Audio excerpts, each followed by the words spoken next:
नमस्कार मित्रों, मैं विष्णु चौधरी। हम लोगों ने पिछले लेक्चर में पढ़ा कि सुपर एलिवेशन क्या होता है, एनालिसिस ऑफ सुपर एलिवेशन।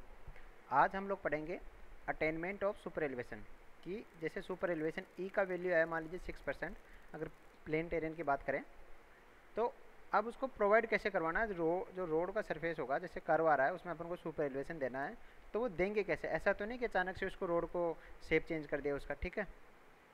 तो सुपर एलिवेशन रोड में देने के दो तरीके होते हैं, या दो पार्टों में इसको डिवाइड किया है। पहला है elimination of crown of the cambered section, ठीक है। आप लोगों ने देखा होगा कि जो रोड होता है उसमें कैम्बर दिया हो जाए क्रॉस सेक्शन में, क्रॉस ड्रेनेज के पर्पज से, ठीक है। ठीक है, तो दो प्रकार से दे सकते हैं, या तो ट्राइंगल शेप में या फिर पैराबोलिक शेप में, ठीक है। ये मैं बता चुका हूँ पहले। जो सबसे पहला पार्ट होता है एलिमिनेशन ऑफ द क्राउन, ठीक है, ऑफ द कैम्बर सेक्शन की। पहले तो इसका एलिमिनेशन करेंगे और उसको प्लेन सेक्शन बनाएंगे, ठीक है।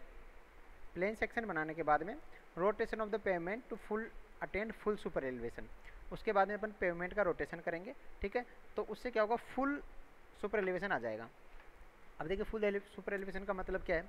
जिसे कैम्बर मान लीजिए 4% पे था, ठीक है, तो पहले जब इसको एलिमिनेट करेंगे तो एंड तक जाते जाते 4% हो जाएगा, ठीक है। पहली बात तो ये। दूसरा, जब 6% अपन को देना है तो कितना बच गया, 2%, ठीक है।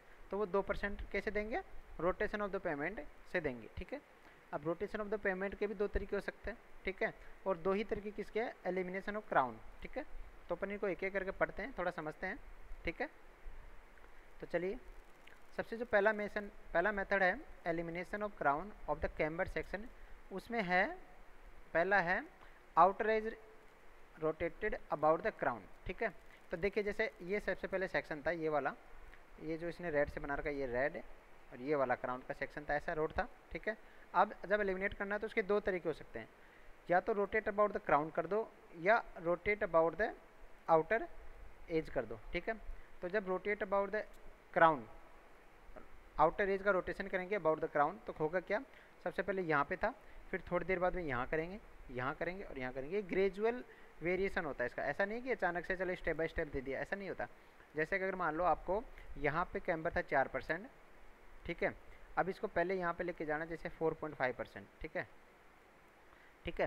तो अगर इसके रेस्पेक्ट में अगर इसको 0 स्लोप मान लेंगे तो ये 1, ये 2, ये 3 करके स्लोप जाएगा, ठीक है।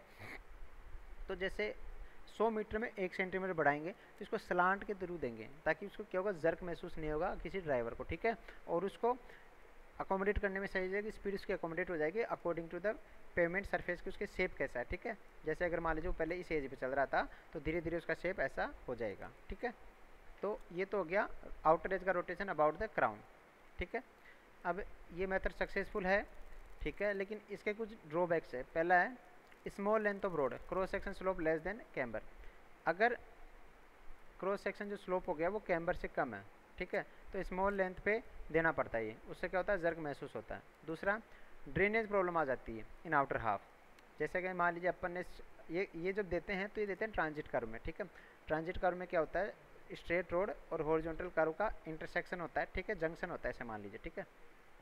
तो वो जो लेंथ होगी, जैसे मान लीजिए 100 मीटर 200 मीटर जितना भी होगा, उस एरिया में क्या होगा, ड्रेनेज का प्रॉब्लम आएगा, क्योंकि जो आउटर एज है वो फ्लैट होता जा रहा है, ठीक है। तो फ्लैट होता जा रहा है तो वहाँ पे ड्रेनेज प्रॉपर नहीं होगा, ठीक है।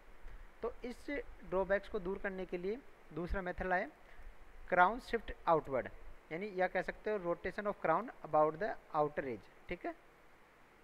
तो ये जो दूसरा मेथड है उसमें क्या करते हैं, जो क्राउन का जो शिफ्टिंग होता है वो आउटर एज के रेस्पेक्ट में होता है। तो पहले यहाँ था, फिर यहाँ आएगा, फिर यहाँ और लास्ट में यहाँ पहुँचे जाएगा, तो पूरा एक तरह से वेज बन जाएगा, ठीक है। तो इसके क्या डिसएडवांटेजेस हो सकते हैं, larger negative super elevation on the outer as. जो आउटर एज होता है उस पर लार्ज नेगेटिव सुपर एलिवेशन आता है। देखिए जैसे जैसे जैसे यहाँ से बढ़ेगा ना, तो इसका देखिए यहाँ पे स्लोप है ना, इसके रेस्पेक्ट में ये बढ़ता जा रहा है, ठीक है। यहाँ पे 90 डिग्री बढ़ रहा है। तो एक जब यहाँ पे रहेगा ना तो लार्जर नेगेटिव जो इतना सा एज बचेगा ना, ये बाहर का, ये तो आउटर एज तो बच ही रहा ना, तो इस पर क्या होगा, ज़्यादा नेगेटिव सुपर एलिवेशन आ जाएगा, ठीक है। तो अगर कोई गाड़ी यहाँ पे जाएगी तो उसके फिसलने के, टॉपल होने के चांसेस रहेंगे। हालांकि ये जो विड्थ होता है वो बहुत कम होता है, तो इससे क्या होता है, ड्राइविंग में भी डिफ़िकल्टी आती है, ठीक है। तो कुछ टाइम के लिए होता है, मतलब कुछ दूरी के लिए, जैसे 100 मीटर 200 मीटर के लिए, लेकिन होता तो है ही। अगर वहाँ पे मान लीजिए टायर चला जाता है व्हीकल का तो उससे दिक्कत आती है, ठीक है। Drivers have the tendency to run the vehicle along the shifted crown. अब ड्राइवर्स की क्या टेंडेंसी रहती है, जो शिफ्ट क्राउन हो रहा है ना उसके ऊपर चलाने की टेंडेंसी इसकी रहती है, ठीक है। तो इसके दो एडवांटेजेस रहते हैं, ठीक है। चलिए, तो ये हो गया क्राउन को शिफ्ट करने की, एलिमिनेट द क्राउन, ठीक है। जो दूसरा पार्ट होता है वो रहता है rotation of the payment to attain full super elevation. तो जो रोटेशन होता है उसके दो तरीके हो सकते हैं, अबाउट द सेंटर लाइन और अबाउट द इनर एज, ठीक है। तो फर्स्ट मेथड में है rotation about the centre line, depressing of inner as and rising of outer as each by half the total amount of super elevation. जैसे E/2 का यहाँ पे दे देंगे, ठीक है, ये से लिफ्ट कर दिया और यहाँ से क्या कर दिया, डिप्रेस कर दिया, ठीक है, E/2। तो इससे क्या होगा, टोटल ही मिल जाएगा। इसमें क्या होता है, rotation about the centre line. तो इसके एडवांटेजेस क्या क्या है, work earth work is balanced, कि मतलब जितना आपको यहाँ पे राइज देना है उतना यहाँ पे आपको डिप्रेस करना है। तो होगा क्या, यहाँ का जो अर्थ है वो यहाँ जाके शिफ्ट हो सकता है, ठीक है। तो अपन को क्या ज़्यादा एक्स्ट्रा अर्थ वर्क की आवश्यकता नहीं पड़ती है, पहली बात तो ये। वर्टिकल प्रोफाइल और क्रॉस सेक्शन रिमेन्स अनचेंज्ड, और जो सेंटर लाइन का जो वर्टिकल प्रोफाइल है मतलब उसके में ना तो राइज होता है ना फॉल होता है, तो एक फिक्स लोकेशन पे वो बना रहता है। ये इसके दो एडवांटेजेस है। अब डिसएडवांटेजेस क्या है, सबसे पहले आता है ड्रेनेज प्रॉब्लम, क्योंकि जो डिप्रेस्ड एज होता है ना उधर क्या होता है, ड्रेनेज प्रॉपर नहीं हो पाता है, ठीक है।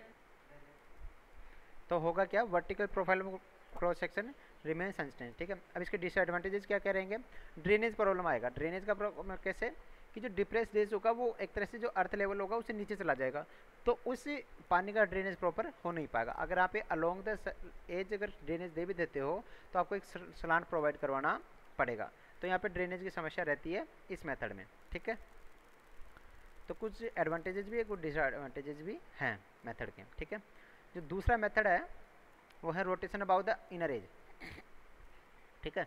तो इनर एज अबाउट रोटेशन क्या होता है कि आप पिवोट कर दो, यहाँ पे पिवोट कर दोगे, इसको राइज करना शुरू कर दो ई के इक्वल, यहाँ पे ई के इक्वल राइज करना शुरू कर दो, ठीक है। तो होगा क्या, यहाँ से तो हिलेगा नहीं, इसका सेंट्रलाइज भी कुछ लिफ्ट हो जाएगा। तो जो सेंट्रल लाइन है उसका आप कह सकते हो वर्टिकल प्रोफाइल थोड़ा सा राइज हो जाएगा, ठीक है। तो raise both of centre as well as outer edge raised by the total amount of super elevation, ठीक है। तो एडवांटेजेस क्या है, नो ड्रेनेज प्रॉब्लम, सबसे पहले बात क्या, ड्रेनेज प्रॉब्लम नहीं आएगी क्योंकि अपन डिप्रेस नहीं करें इसमें। अब ये तो एडवांटेज हो गया, लेकिन डिसएडवांटेजेस क्या हो गया, अपन को देखो यहाँ पे एक्स्ट्रा अर्थ वर्क की आवश्यकता पड़ेगी क्योंकि अपन लेवल से ऊपर उठा रहे हैं इसको, तो additional earth filling is required. दूसरा क्या होगा, central line of the payment is also raised, ठीक है। तो उसका जो वर्टिकल अलाइनमेंट है वो भी चेंज हो जाएगा, किसका, रोड का, ठीक है। तो ये उसके दो डिसएडवांटेजेस हैं।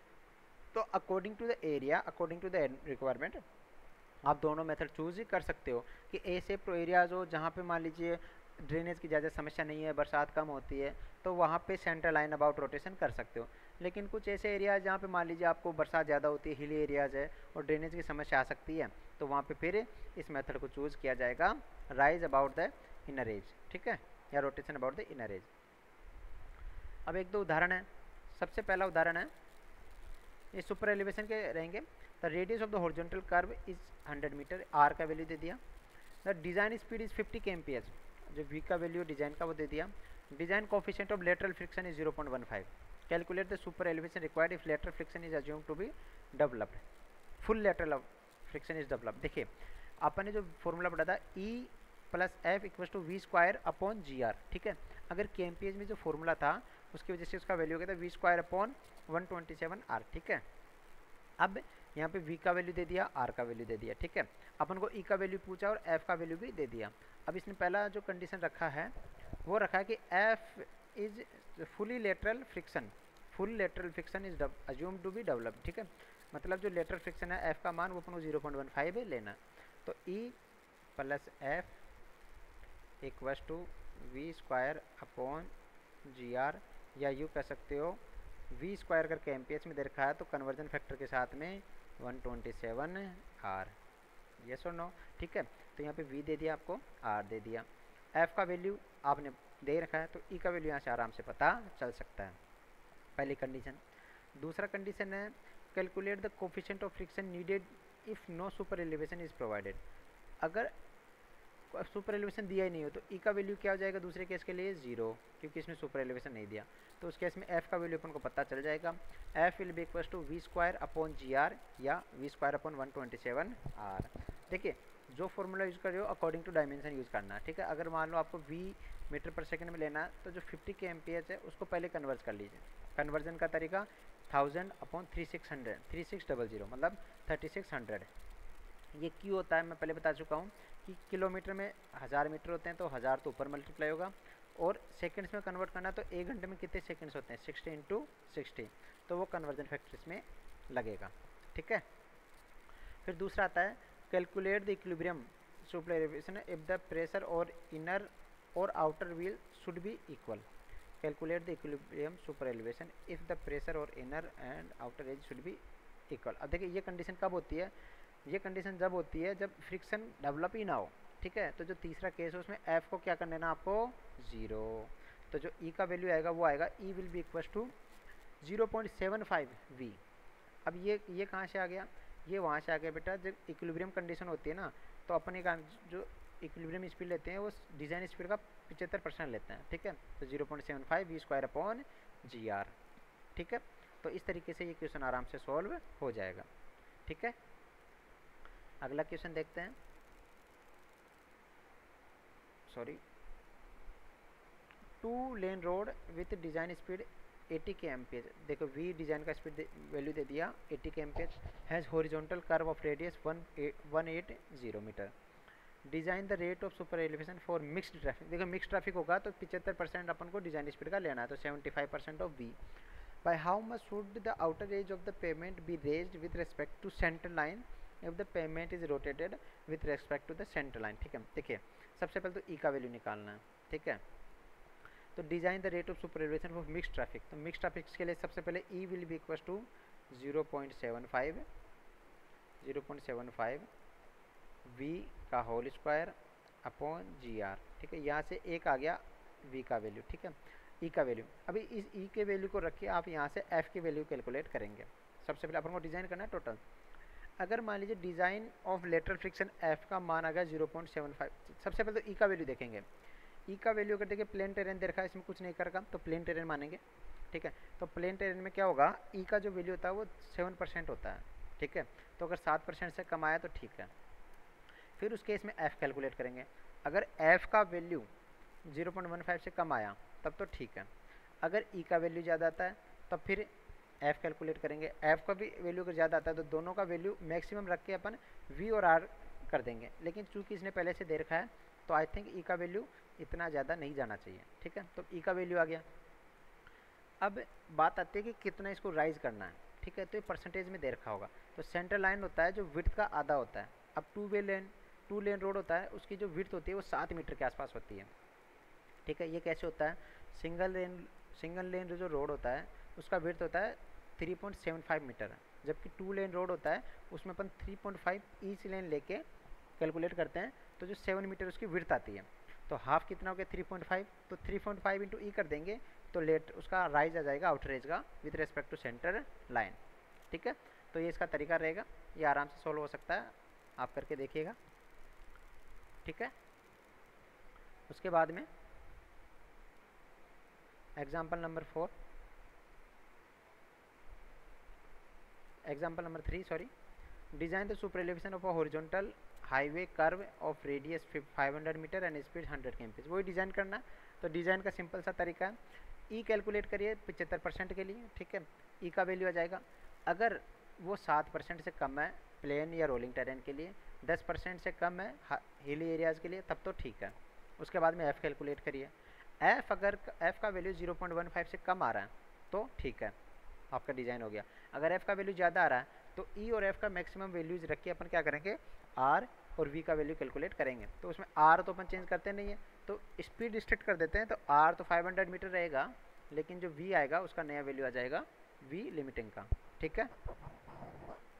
चलो अपना ये आखिरी एग्जांपल है इसका। Design speed of highway is 80 km, there is horizontal curve of radius 200 metre on a certain locality, calculate the super elevation needed to maintain the speed. वो ई का वैल्यू कैलकुलेट करना, आप आराम से कैलकुलेट कर सकते हो। ये एग्जांपल नंबर 3, एग्जांपल नंबर 2 या फर्स्ट में अपन ने यही किया था, ठीक है। आई बात समझ में? तो ये अपना सुपर एलिवेशन एनालिसिस हो गया, और सुपर एलिवेशन कैसे प्रोवाइड करवाते हैं फिजिकली अपने लोकेशन पे, वो अपन ने यहाँ पे देख लिया। ठीक है, अब जो अपना अगला टॉपिक रहेगा वो रहेगा रेडियस ऑफ हॉरिजॉन्टल कर्व, जो हम आगे पढ़ेंगे। ठीक है, चलिए, थैंक यू।